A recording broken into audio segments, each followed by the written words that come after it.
നമസ്കാരം. നിങ്ങൾക്കുള്ള ഒരു timeless 3 card timeless tarot guidance ആണ്. അപ്പോൾ നിങ്ങളോട് യൂണിവേഴ്സ് പറയുന്നത് എന്താണെന്ന് വെച്ചിട്ടുണ്ടെങ്കിൽ, നിങ്ങൾക്ക് ജീവിതത്തിൽ നിങ്ങൾ ആഗ്രഹിക്കുന്ന ഒരു പുരോഗതി, ആ ഒരു എന്താ പറയുക വളർച്ച നിങ്ങൾ ആഗ്രഹിക്കുന്നത് നേടിയെടുക്കണമെങ്കിൽ, നിങ്ങൾ ആഗ്രഹിക്കുന്ന ഒരു എക്സ്പാൻഷൻ, ഒരു എക്സ്പോഷർ ലഭിക്കണമെങ്കിൽ അതിലുള്ള ഒരുപാട് അവസരങ്ങൾ നിങ്ങൾക്ക് ചുറ്റും ഇപ്പോഴുണ്ട് എന്നാണ് യൂണിവേഴ്സ് പറയുന്നത്.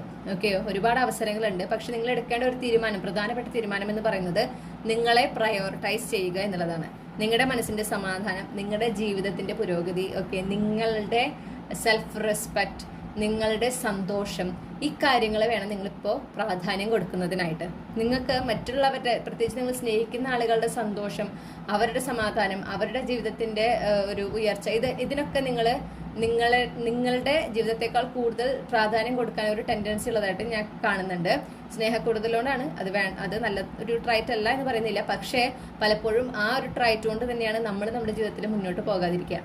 ഓക്കെ, അപ്പൊ നിങ്ങളുടെ ജീവിതത്തിൽ ഇപ്പോൾ ശരിക്കും ആ ഒരു എക്സ്പാൻഷൻ, നിങ്ങൾ ആഗ്രഹിക്കുന്ന ഒരു വളർച്ചയും ഒരു പുരോഗതിയും ഒക്കെ നടക്കാൻ പറ്റിയ ഒരു സമയമാണ്. അതിന് ആപ്റ്റായിട്ടുള്ള സമയമാണ്. അതിനുള്ള ഒരുപാട് അവസരങ്ങൾ നിങ്ങളുടെ ചുറ്റുമുണ്ട്. പക്ഷെ നിങ്ങൾ അതിനെ ശ്രദ്ധിക്കുകയോ അതിന് വേണ്ടുന്ന ആക്ഷൻസ് എടുക്കുകയോ ചെയ്യുന്നില്ല. അപ്പൊ അത് തിരിച്ചറിയണമെങ്കിൽ ആദ്യം നിങ്ങൾ നിങ്ങളുടെ സന്തോഷത്തിനെ പ്രയോറിറ്റൈസ് ചെയ്യുക, നിങ്ങളുടെ ജീവിതത്തിന്റെ വളർച്ചയെ പ്രയോറിറ്റൈസ് ചെയ്യുക, അതിന് ഫോക്കസ് ചെയ്യുക, എന്നിട്ട് മുന്നോട്ട് പോകുക. അപ്പോഴാണ് നിങ്ങൾക്ക് ഈ അവസരങ്ങൾ തിരിച്ചറിയാൻ സാധിക്കുകയും അതിൽ നിങ്ങൾക്ക് ഇഷ്ടപ്പെടുന്ന, അല്ലെങ്കിൽ നിങ്ങളുടെ ആ ഒരു ആഗ്രഹം എന്താണോ അതുമായി കണക്ട് ചെയ്ത് നിൽക്കുന്ന ഒരു അവസരം, അതിലേക്ക് എത്തിപ്പെടാൻ നിങ്ങളെ സഹായിക്കും എന്ന് നിങ്ങൾക്ക് ഉറപ്പുള്ള അവസരത്തിനെ തിരഞ്ഞെടുത്തുകൊണ്ട് നിങ്ങൾക്ക് മുന്നോട്ട് പോകാനായിട്ട് സാധിക്കുള്ളൂ. ഈ ഒരു സമയം നഷ്ടപ്പെടുത്തരുത് എന്ന് ഞാൻ പ്രത്യേകം കേൾക്കുന്നു. അപ്പോൾ ഇനിയെങ്കിലും മറ്റുള്ളവർക്ക് വേണ്ടി സാക്രിഫൈസ് ചെയ്യുന്ന ആ ഒരു ടെൻഡൻസി അവസാനിപ്പിക്കണം. ഇനി നിങ്ങൾക്ക് പ്രാധാന്യം കൊടുക്കേണ്ട സമയമാണ് എന്ന് മനസ്സിലാക്കുക.